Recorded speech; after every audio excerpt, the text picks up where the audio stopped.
Nag-send kami ng balikbayan box, kumain sa labas at pumunta sa TJ Maxx. Hi guys, tara samahan nyo kaming i-celebrate ang anniversary naming dalawa. And eto na nga, kumuha pa ng dali si Habi para lang makarry yung aming box kasi napakabigat. And sira ang aming isang car kaya ito, maliit na car ang gagamitin. So, ito yung aming nadadaanan, puro snow. Pero in fairness, okay yung road ngayon. Kaya perfect timing para sa road trip. 3 hours kasi yung biyahe namin papunta dun sa Asian store na nag-a-accept ng balikbayan box.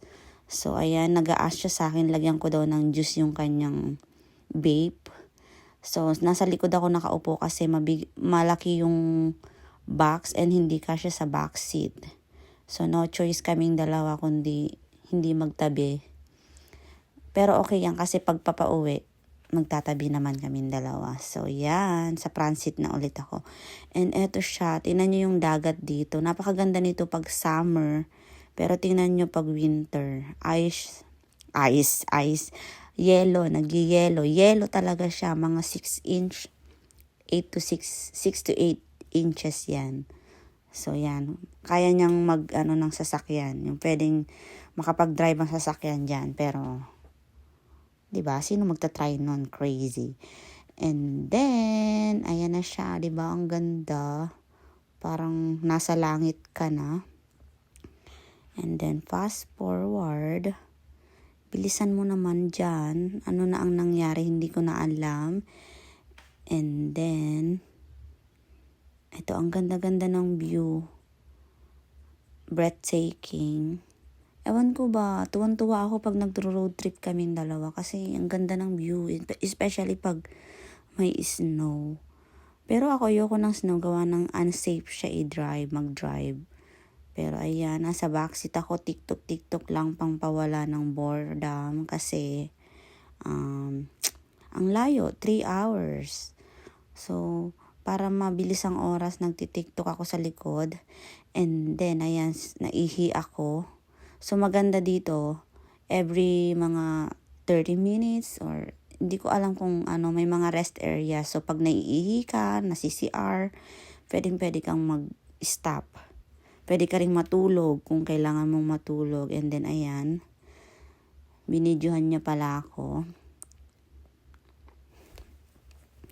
So, umihi lang ako dyan. Siya hindi. Ako lang. And then dito, nag-stop kami sa Walmart kasi nabutas namin yung balikbayan box. So, I need tape. So, tinape ulit namin.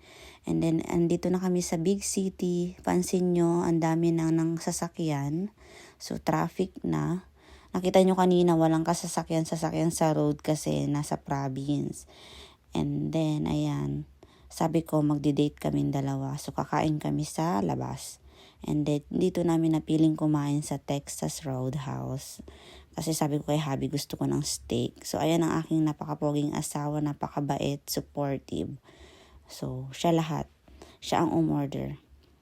Kasi hindi pa ako confident mag-order on my own. And then, ayan, pauwi na kami. And then, nakakita ko ng Tesla. Kasi, syempre, big city kami, ang daming mayayaman. Ang daming naka-Tesla. And then, ayan, may aksidente kaming nakita. Nadaanan, I mean. Sobrang traffic nan, kaya sabi ni Habi may accident. So, ayan nga, may accident. And then, ayan, road trip again. 3 hours going home. Pero sabi ko kay Habi, daan kami sa TJ Maxx kasi madadaanan namin yung city na may TJ Maxx. Kasi sa amin, walang TJ Maxx malapit. Pinakamalapit is 45 minutes. So, sabi ko, daan tayo kasi ganun din naman, madadaanan natin. So, daan tayo para makatingin-tingin ako kung may mabibili ako. And then, ayan, tinan nyo, ang ganda-ganda, no? Ang ganda ng view. And then, nandito na kami sa TJ Maxx. Hindi na ako nakapag-film dyan sa loob. And then, may namita akong dalawang Filipina.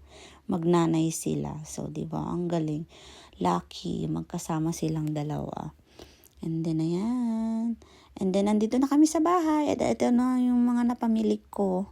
Nothing special. Parang, wala lang. Nag-check lang ako. Ang gaganda ng bag.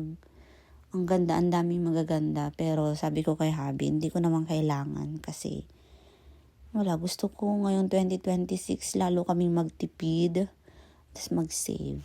So, binili ko lang yung mga kailangan. Pero sabi niya, bili tayo ng kahit ano, simple, and then para sa'yo and para sa akin, para gift natin sa isa't isa. And ito naman yung mga napamili ko sa Asian store. Bumili ako ng napakalaking toyo, suka. And alam niyo ba yung toyo is $19.99. So $20. So 1,000 na. And then bumili rin ako ng talong, pansit. Kasi yung talong dito sa grocery, ang lalaki. And then parang ano siya, Makati. So yan, bumili ako ng talong sa Asian store. Papaya kasi nagbabalak akong gumawa ng empanada. And then, ampalaya. Miss na miss ko ng ampalaya. First time kong bumili ng ampalaya sa Asian store.